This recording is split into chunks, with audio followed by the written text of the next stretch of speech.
Good morning. Good morning.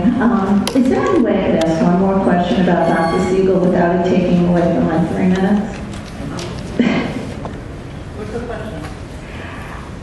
When he comes in, if he's going to perform a surgery, is he getting paid his hourly rate or the surgical rate? He's getting his hourly rate for hours that he is working at the shelter. If he utilizes at our request the surgical mobile suite, there is a fee of $300. That is separate and apart, and yes, in addition to his hourly rate. We don't not pay him for his time because he's using his mobile suite. But what about the surgical rate? Now he has to perform, let's say, a surgery. No, That's $1,000. charged. He gets his hourly Okay. rate and a fee. So there is He does not charge us for surgery. He does not charge us for the Okay. tools or equipment that are used. So when he's on hourly rate time, he does not get paid for a surgery? Correct. Okay. Okay, now, thank you. I appreciate that. You weren't here last meeting, Kate Murray, and I just want to say, at the last town board meeting, I read a portion of a desperate email from one of the new rescue liaisons. Since then, we haven't seen any more of those. I can tell that Cheryl Petrie, her response that the rescue liaison was probably reprimanded and never told to do that again. Unfortunate for the animals, because now most of them have no chance of being discovered and many will disappear without a trace, which probably explains why Town of Hempstead is so against putting into effect basic, proper policies and procedures. All good low-kill shelters live by policies and procedures. You can tell the workings of a good shelter whose intent is to not kill by the way they handle the animals that first enter the building. Policies and procedures are still non-existent at the Town of Hempstead Animal Shelter, and that's a sure sign that not too much has changed. For years I have witnessed the results of animals being thrown in cages at intake without proper evaluations and exams. I have seen cats in critical condition, suffering, and even found dead by the morning, which could have been prevented with the proper intake procedures. In reviewing the drafts that Cindy calls policies and procedures, it is quite evident that Cindy has put on paper in black and white the incompetence of the animal shelter.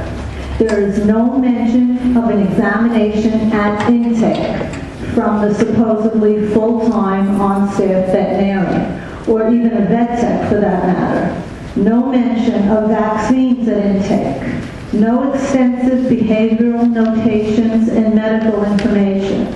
No mention of photographing the animals for identification purposes, for immediate listings on pet finders and various other missing animal sites for the stray animals that come in, hoping to be reunited with their owners as quickly as possible.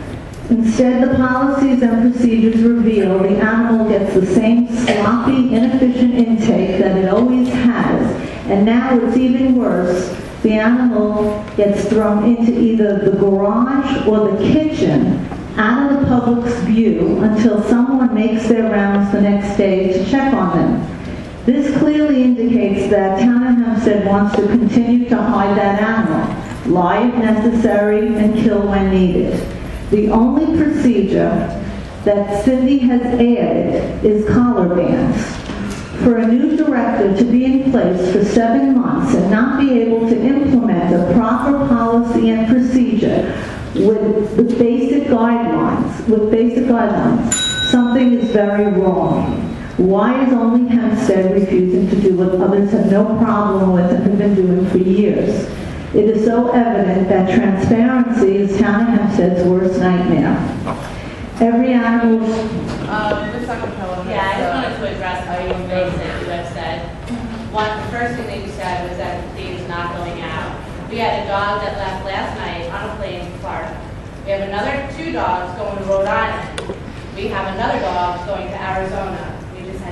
dogs go to an I undisclosed. didn't say you don't have dogs and cats going all over the place, I'm talking about kids. And deals with all the results of email feeds. All the results of email feeds. We had 33 cats go to rescue.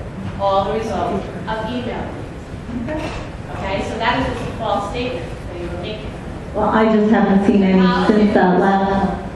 Policies and procedures that have been in place, the kitchen and the garage that you speak of, are for initial intake to reduce any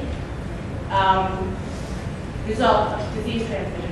If an animal comes into the shelter and is shedding calicivirus, as I'm sure you're very, very aware of, and it's not examined first and goes into the general population, I just now expose all the adoptable cats to that virus. So they go into the kitchen area until they're examined and receive Until they're examined, that's what I'm having a problem with. 24 hours. They're examined. Within 24 hours is not good enough. It should be an intake. Every shelter in the United States has it within 24 hours, it's within best practices. Of They have sheltering. policies at intake. Someone checks the animal at intake. That is not always possible. The doctor could be in surgery, the doctor could be dealing with an emergency. There's always somebody else there. That's not qualified to do this, to do as medical intake. Ms. Acapella and Mr. Pena, with all I know, you're gonna say we can do this at another time, but we unfortunately cannot.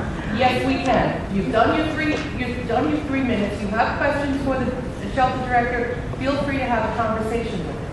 You say that, but then they take her away, she doesn't answer my emails, she doesn't answer phone calls. I mean, I would love to sit down and talk to I'll her. sit and talk with you. Okay, then we'll discuss it Yeah. on our own. Then I just want to say something. Diana?